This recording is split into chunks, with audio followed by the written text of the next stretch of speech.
aspirants. So general English சீரீஸ்ல இன்னைக்கு 7th ஸ்டாண்டர்ட்ல இருந்து sea fever அப்படின்ற ஒரு போயம் பார்க்க போறோம். sea feverனா கடல்ல ஜுரம் அப்படின்ற மாதிரி அர்த்தம் கிடையாது.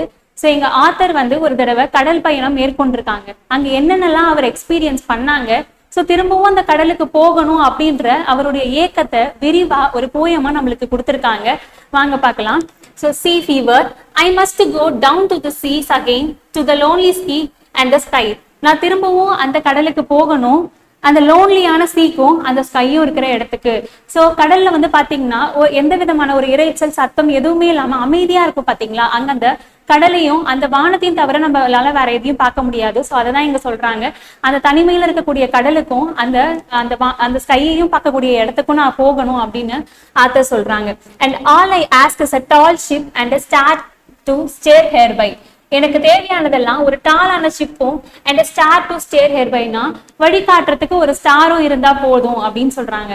இங்க ஸ்டார் வந்து வழிகாட்டுது அப்படின்னு சொல்லியிருக்காங்க இல்லையா. நீங்க யோசிச்சு பாருங்க, அந்த காலத்துல எல்லாம் நம்ம வந்து டைரக்ஷன்ஸை வந்து நிர்ணயிக்கிறதுக்காக எந்த விதமான ஒரு கருவியும் இருந்திருக்காது, சரிங்களா.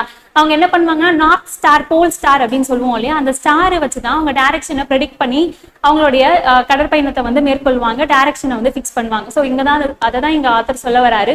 எனக்கு இந்த பயணத்தை மேற்கொள்றதுக்கு எனக்கு ஒரு டாலான ஷிப்பும் ஒரு ஸ்டார் வழிகாட்டுறதுக்கு ஒரு ஸ்டாரும் இருந்தா போதும் அப்படின்னு சொல்றாங்க. And the wheels kick and the wind song and the white sails shaking. So இங்க பாத்தீங்கன்னா நம்ம போட்டை வந்து ஸ்டார்ட் பண்றதுக்கு வீல் மாதிரி ஒன்று கொடுத்துருப்பாங்க இல்லையா. ஸோ அதை ரொட்டேட் பண்ணி நம்ம ஸ்டார்ட் பண்ணுவோம் இல்லையா, அதையும் வச்சுக்கலாம். இல்லைன்னா நம்மளுடைய வீல்ஸ் வந்து கிக் ஆகுது இல்லையா, அந்த ஷிப்போடைய வீல்ஸ் வந்து சீஸ்ல கிக் ஆகுது, அதையும் வச்சுக்கலாம். தென் விண்ட் சாங், அந்த காற்றை அடிக்கிற அந்த சவுண்டு வந்து பாட்டு பாடுற மாதிரி இதமா இருக்கான் அந்த ஆத்தருக்கு. ஸோ அதுதான் விண்ட் சாங் அப்படின்ட்டு இங்கே எக்ஸ்பிரஸ் பண்ணியிருக்காரு. தென் ஒயிட் செல்ஸ் ஷேக்கிங், சரிங்களா. அந்த ஒயிட் கலர் போட் வந்து அந்த அலைகள்ல ஷேக்காய் போகுதுங்க இல்லையா. ஸோ அதை தான் இங்க எக்ஸ்பிளைன் பண்ணியிருக்காங்க. ஸோ அந்த wheels kick and the wind song and the white sails shaking and a grey mist on the sea space and grey dawn breaking. So grey mist on sea space அப்படின்னா சீல வந்து பாத்தீங்கன்னா ஒரு மாதிரி கலங்களா ஒரு mist form ஆயிருக்கும் இல்லையா. So பனிமூட்டமா இருக்கும் இல்லையா. ஸோ அதை தான் சொல்றாங்க கிரே மிஸ்ட் அப்படின்னு சொல்றாங்க. அண்ட் கிரே டான் பிரேக்கிங் அப்படின்னா ஸோ சூரியன் வந்து ஒளிரும் இல்லையா, சூரியன் வந்து வரும் இல்லைங்களா காலையில.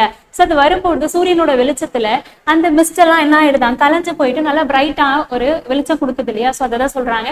அந்த கிரே கலர் வந்து என்ன ஆயிடுச்சான், பிரேக் ஆயிடுச்சான். ஸோ சூரியன் வர்றதுனால அந்த கிரே கலர்ல இருக்கிறது வந்து பிரேக் ஆகி ஒரு வெளிச்சம் பிரகாசம் கொடுக்குது அப்படின்னு சொல்றாங்க. I must go down to the seas again for the call of the running tide. நான் திரும்பவும் அந்த சீக்கு போயே ஆகணும், ஏன்னா கால் ஆஃப் த ரன்னிங் டைடு, அந்த அலைகள் இருக்குங்க இல்லையா, அந்த அலைகள் வந்து திரும்பவும் இந்த ஆத்தரை கூப்பிடுதான் சீக்கு வர சொல்லி. அந்த மாதிரி ஆத்தர் எக்ஸ்பிரஸ் பண்ணியிருக்காரு அவருடைய ஏக்கத்தையும் எமோஷன்ஸையும். Then is a wild call and a clear call that may not be denied. ஓகேங்களா. ஸோ இது வந்து ஒரு வைல்டு கால், சரிங்களா. இது வந்து ஒரு ரொம்ப உணர்ச்சி வசமான ஒரு காலா இருக்கும், ஒரு தெளிவான கால். ஓகேங்களா, தெளிவான கால். இதை வந்து என்னால மறுக்கவே முடியாது, நான் போய் தான் ஆகணும் அப்படின்ற மாதிரி ஆத்தர் சொல்றாங்க. ஸோ ஃபர்ஸ்ட் நம்மளுடைய ஸ்டான்ஸால என்ன பார்த்திருக்கோம்னு பாருங்க. I must go down to the seas again, to the lonely sea and the sky. நான் திரும்பவும் சீக்கு போகணும், அந்த லோன்லியா இருக்கிற சீயும் அந்த ஸ்கையும் இருக்கிற இடத்துக்கு. எனக்கு என்னெல்லாம் தேவை, எனக்கு டாலான ஷிப்பும் டைரக்ஷன்ஸை காட்டுறதுக்கு, திசை காட்டுறதுக்காக ஒரு ஸ்டாரும் இருந்தா போதும். தென் அந்த வீல்ஸ் கிக் பண்றது, அந்த விண்டோடைய சாங் அண்ட் அந்த ஒயிட் கலர்ல அந்த போட் வந்து ஷேக் ஆகிறது, அதெல்லாம் எனக்கு வேணும். அந்த கிரே மிஸ்ட், அந்த பனிமூட்டம், அந்த பனிமூட்டத்தை கலைக்கிற மாதிரி சூரியன் வரக்கூடிய அந்த ஒளிக்கதிர், ஓகேங்களா, இதெல்லாம் நான் பார்க்கணும். நான் திரும்பவும் அந்த கடலுக்கு போய் ஆகணும், ஏன்னா அந்த ரன்னிங் டைடு, அந்த அலைகள் வந்து என்னை கூப்பிடுது. ஓகேங்களா. ஸோ இந்த கால் என்னது, ஒரு தெளிவான கால், உணர்ச்சி வசமான கால், அதனால என்னால இதை மறுக்க முடியல அப்படின்னு ஃபர்ஸ்ட் ஸ்டான்ஸால சொல்லியிருக்காங்க. உண்மையிலேயே நம்மளுக்கு இதை படிக்கும் பொழுது நம்ம நிஜமாவே சீல வந்து டிராவல் பண்ற மாதிரியே ஒரு ஃபீல் வருது பாத்தீங்களா. ஸோ அதுதான் அந்த ஆத்தருடைய ஸ்பெஷாலிட்டியே. And all I ask is a windy day with the white clouds flying. So எனக்கு என்ன வேணுமா, திரும்பவும் கேட்கிறாரு, என்ன வேணும், விண்டி டே வேணும்ன்றாரு. ஸோ காற்றோட்டமான ஒரு நாள் பொழுதா இருந்தா தானே அந்த விண்டுல தானே அந்த ஷிப் வந்து இன்னும் கொஞ்சம் ஃபிளெக்சிபிளா நல்லா வந்து நம்ம டிராவல் பண்ண முடியும், மூவ் ஆகும் ஷிப். அதை தான் இங்க சொல்ல வராங்க. வித் ஒயிட் கிளவுட்ஸ் ஃப்ளையிங், அங்க ஒயிட் கலர் கிளவுட்ஸ் எல்லாம் நிறைய இருக்கணும் அப்படின்னு சொல்றாங்க. Then and the flung spray and the blown spume and the seagulls crying. So இங்க ஃபிளண்ட் ஸ்ப்ரேனா நம்ம காத்துல வந்து பாத்தீங்கன்னா அந்த தண்ணி எல்லாம் தெரிக்கும் பாத்தீங்களா, அதுதான் ஃபிளண்ட் ஸ்ப்ரே அப்படின்னு சொல்றோம். ப்ளோஸ் ஃபியூம்னா அந்த அலைகள் வந்து மோதும் பொழுது ஒரு நுரை வரும் இல்லையா, அந்த நுரைகள் தெரிக்கிறது தான் ப்ளோஸ் ஃபியூம் அப்படின்னு சொல்றாங்க. அந்த சீகல்ஸ் ஃப்ரை. ஸோ இங்க சீகல்ஸ் அப்படின்றது ஒரு கடல் பறவை. ஸோ அது வந்து அழறதை இங்க மென்ஷன் பண்ணல, அந்த கடற்பறவை கத்தும் இல்லையா, சோ அந்த தான் இங்க மென்ஷன் பண்ணிருக்காங்க சரிங்களா, அதுதான் கிரையிங் அப்படின்னு சொல்லிட்டு மென்ஷன் பண்ணிருக்காங்க. I must go down to the sea again to the vagrant gypsy life. ஓகேங்களா, சோ நான் திரும்பவும் அந்த சீக்கு போகணும். ஒரு தனிமையில வேக்ரண்ட் ஜிப்சினா வந்து தனிமையில, ஜிப்சினா வந்து அங்கங்க போயிட்டு நொமாடிக் மாதிரி அங்கங்க போயிட்டு வாழ்வாங்க இல்லையா. ஸோ டென்ட் போட்டு ஒரே இடத்துல பெர்மனண்டா ஸ்டே பண்ணாம அவங்க நினைச்ச இடத்துக்கு நினைச்சதெல்லாம் செய்யற மாதிரி ரொம்ப ஃப்ரீயா இருப்பாங்க பாத்தீங்களா. ஸோ அவங்களதான் நம்ம ஜிப்சி அப்படின்னு சொல்லுவோம். அததான் இங்க சொல்ல வராங்க. ஜிப்சி நம்ம ஒரு சிவா மூவியே இருந்திருக்கு இல்லையா. ஸோ அங்க அவர் என்ன பண்ணுவாரு, மியூசிக்கல் இன்ஸ்ட்ருமெண்ட் வாசிப்பாரு. அவர் ஒரே இடத்துல இருக்க மாட்டாரு இல்லையா, ஒரு குதிரையை வச்சுட்டு அங்கேயும் இங்கேயும் போயிட்டு இருப்பாங்க இல்லையா. ஸோ அந்த மாதிரிதான் சரிங்களா. சோ அதுதான் இங்க சொல்ல வராங்க, திரும்பவும் அந்த கடலுக்கு போகணும், ஆனா நான் வந்து ஒரு ஃப்ரீயா வேக்ரண்ட் ஜிப்சியான லைஃபை வந்து நான் வாழணும் அப்படின்ற மாதிரி சொல்றாங்க. To the gulls way and the whales way where the winds like a whetted knife. So girls ஓகேங்களா, எங்க வந்து கேர்ள்ஸ் வந்து வாழுதோ, வேல்ஸ் வந்து வாழுதோ, அதே போல நானும் அங்க போய் வாழணும். So winds like a whetted knife. அந்த விண்ட் எப்படி இருக்கான், நைஃப், நல்ல ஷார்ப்பான நைஃப் மாதிரி அந்த விண்டு காத்தடிக்கும் இல்லையா. சோ அதை வந்து ஷார்ப்பான நைஃப் கூட இங்க கம்பேரிங் பண்ணிருக்காங்க சரிங்களா. Next, and all I ask is a merry yarn from a laughing fellow rover. So இங்க வெரியானா ஒரு சந்தோஷமான ஒரு கதை அப்படின்னு சொல்லலாம். ஓகேங்களா, லாஃபிங் ஃபெலோ ரோவர்னா என் கூட ஒரு பார்ட்னர். ஓகேங்களா, ஸோ என்ன மாதிரியே ஒரு சந்தோஷமான வேக்ரண்ட் ஜிப்சி லைஃபை வந்து வாழக்கூடிய ஒரு பார்ட்னரோட நான் இந்த பயணத்தை வந்து மேற்கொள்ளணும். அவர்கிட்ட வந்து ஒரு சந்தோஷமான கதைகள் எல்லாம் கேட்டுட்டு அப்படியே என்னுடைய அந்த பயணம் வந்து இருக்கணும் அப்படின்ற மாதிரி சொல்றாங்க. And quite sleep and a sweet dream when the long trips over. இங்க வந்து இந்த லைனை வந்து பாத்தீங்கன்னா இந்த ஹோல் இதுவுமே வந்து ஒரு லைஃபோட தான் கம்பேர் பண்ணிருக்காங்க. அப்போமே இந்த லைனை ஸ்பெசிபிக்கா பாருங்க. குவைட் ஸ்லீப், அந்த ஸ்டோரி எல்லாம் கேட்டுட்டு எனக்கு ஒரு குவைட்டான ஸ்லீப்பும் நல்ல ஒரு கனவோட அந்த லாங் ட்ரிப் வந்து எனக்கு ஓவர் ஆகிடணும் அப்படின்னு சொல்லியிருக்காங்க. இதை வந்து நம்ம லைஃபோட கம்பேர் பண்ணி பாருங்க. நம்ம லைஃப்ல நிறைய விதமான திங்ஸ் எல்லாம் நடந்திருக்கோங்க இல்லையா. ஸோ அதெல்லாம் முடிச்சுட்டு ஒரு நிம்மதியான ஒரு தூக்கம், ஒரு நல்ல அந்த லைஃப்ல நடந்த ஒரு நல்ல நிகழ்வுகள்லாம் நினைச்சுக்கிட்டே ஒரு நிம்மதியான தூக்கத்தோட என்னோட இந்த லைஃப் முடியுது அப்படின்ற மாதிரி இந்த ட்ரிக்கை ஓவர் பண்ணியிருக்காங்க. ஓகேங்களா, ஸோ இந்த போயம் செகண்ட் ஸ்டான்ஸா இன்னொரு தடவை பார்த்தலாம். And all I ask is a windy day and the white clouds flying. திரும்ப என்ன வேணுமா, ஒரு விண்டியான டேவும் வேணுமா, ஒயிட் கிளவுட்ஸ் வந்து அங்க இருக்கணும் அப்படின்னு சொல்றாங்க. பிளான்ஸ் தண்ணீர்கள் வந்து தெளிக்கப்படுது. ஸோ ப்ளோஸ் ஃபியூம், அந்த கடல் நுரைகள் வந்து தெளிக்கிறது. தென் அந்த சீகல்ஸ் வந்து கத்துற சத்து ஓசை, அதெல்லாம் எனக்கு வேணும். திரும்பவும் நான் சீக்கு போகணும், ஏன்னா அங்க ஒரு நாடோடி மாதிரி ஒரு ஃப்ரீயான வாழ்க்கையை வந்து நான் லீட் பண்ணணும். சோ இங்க என்ன பண்றாங்க, கேர்ள்ஸ் எப்படி வாழுதோ, வேல்ஸ் எப்படி வாழுதோ. சோ இங்க வேல்ஸ்னா தெரியும் இல்லையா, திமிங்கலம்னு சொல்லுவாங்க இல்லையா, அவங்க எல்லாம் எப்படி வாழ்றாங்களோ அந்த winds like a whetted knife. ஓகேங்களா, அந்த நைஃப் மாதிரி வீசக்கூடிய அந்த காற்றுல அந்த சீல கேர்ள்ஸும் வேல்ஸும் எப்படி வாழ்றாங்களோ அதே மாதிரி நானும் போய் வாழணும் அப்படின்னு சொல்றாங்க. தென் மேரியான், ஒரு சந்தோஷமான கதை, என்னுடைய ஃபெலோ பார்ட்னர் ஒரு சந்தோஷமான கதையோட ஒரு நல்ல தூக்கத்தோடையும் ஒரு நல்ல ட்ரீமோடையும் என்னுடைய இந்த ட்ரிக் ஓவர் ஆகுது, முடியுது அப்படின்னு முடிச்சிருக்காங்க. ஸோ உங்களுக்கு தெரியும், இந்த போயமா படிக்கும் பொழுதே நம்மளுக்கு எல்லாமே அப்படியே ஒரு நிமிஷம் ஸ்லைட்ல வந்து போயிருக்கும் சரிங்களா. சோ இந்த போயம் எழுதினவங்க ஜான் மேஸ்ஃபீல்ட். சோ இவங்களை பத்தி பாத்துக்கலாமா. ஜான் மேஸ்ஃபீல்ட் வந்து 1878 இருந்து 1967 வரைக்கும் வாழ்ந்திருக்காங்க. இவங்க ஒரு இங்கிலீஷ் போயிட். சோ போயிட்டுடைய நேட்டிவை பத்தி கேட்கலாம். ஓகேங்களா, சோ எல்லா போயிட்ஸ்க்குமே வந்து அவங்க எந்த நேட்டிவ் சார்ந்தவங்க அப்படின்றத நல்லா பார்த்து வச்சுக்கோங்க. சோ இங்க ஜான் மேஸ்ஃபீல்ட்ன்றவர் வந்து இங்கிலீஷ் போயட்.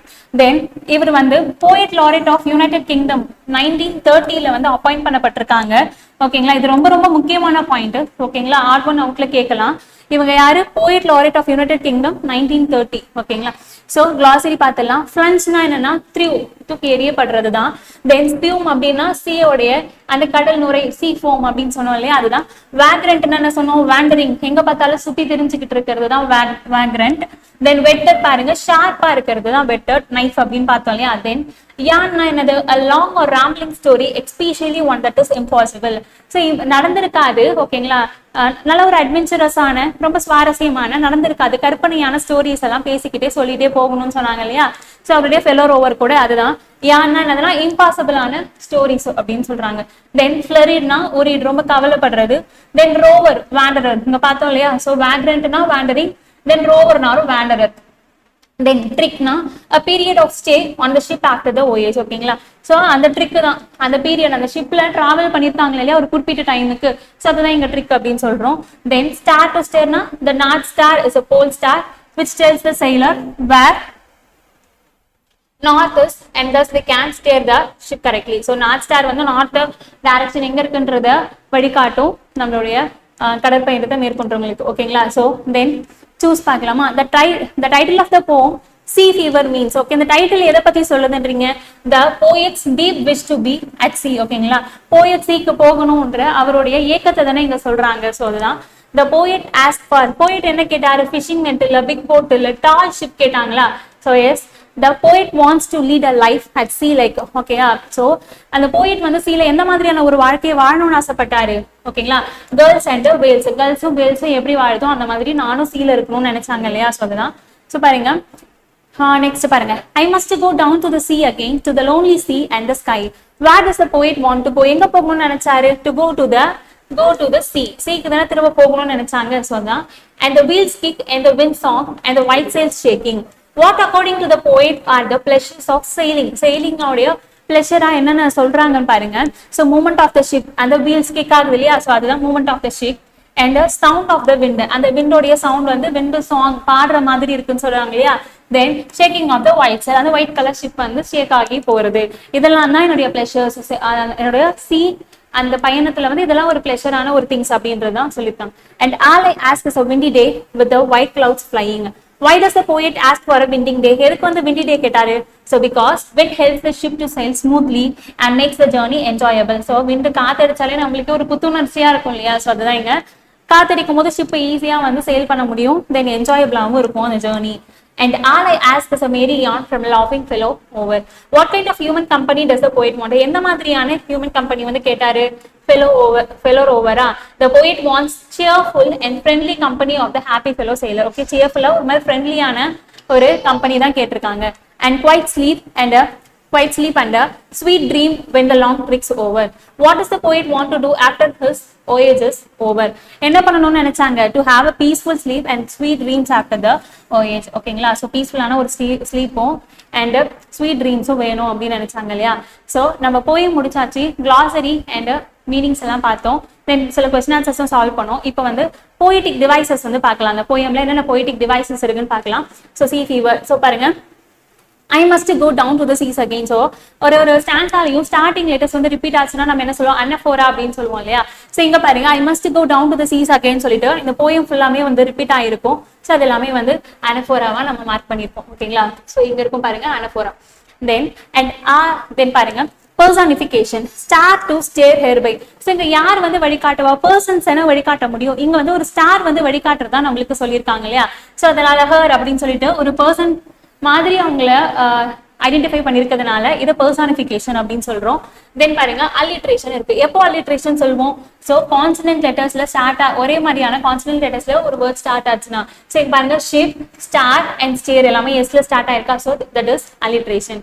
தென் நெக்ஸ்ட் லைன்ல பாருங்க பர்சானிஃபிகேஷன் இருக்கு. ஏன் பர்சானிஃபிகேஷன்? விண்ட் சாங், விண்ட் வந்து பாடுவான் எங்கேயாச்சும், பர்சன்ஸ் தான் பாடுவாங்க. ஓகேங்களா? ஹியூமன் பீயிங்ஸ் தான் பாடுவாங்க. இங்க விண்டுக்கு வந்து ஹியூமன் அட்ரிபியூட், ஹியூமனுடைய கேரக்டர் ஒன்று பாடுறதா கொடுத்துருக்காங்க இல்லையா? So it is a personification. Then இந்த லைன்லயுமே அல்லிட்ரேஷன் இருக்கு பாருங்க, வீல்ஸ் அண்ட் ஒயிட். ஓகேங்களா? தென் பாருங்க ரிப்பீட்டேஷன், கிரே ஒரு வேர்ட் வந்து ஒரே லைன்ல வந்து ரிப்பீட் ஆச்சுன்னா அது ரிப்பீட்டேஷன் சொல்லுவோம். தென் கிரே அப்படின்ற ஒரு வேர்ட் வந்து இங்க ரிப்பீட் ஆயிருக்கு இல்லையா? தென் பாருங்க I must go down to the seas againன்றத அனஃபோரான்னு சொல்லியிருந்தேன் இல்லையா? நெக்ஸ்ட் பாருங்க கால் அப்படின்ற வேர்ட் ரிப்பீட் ஆயிருக்குங்க இல்லையா? தென் அல்லிட்ரேஷன், windy with white அப்படின்ற W அப்படின்ற ஒரு சவுண்ட் வந்து இங்க ரிப்பீட் ஆயிருக்கா? So it is alliteration. Then again I must go down to the seas again is a anaphora.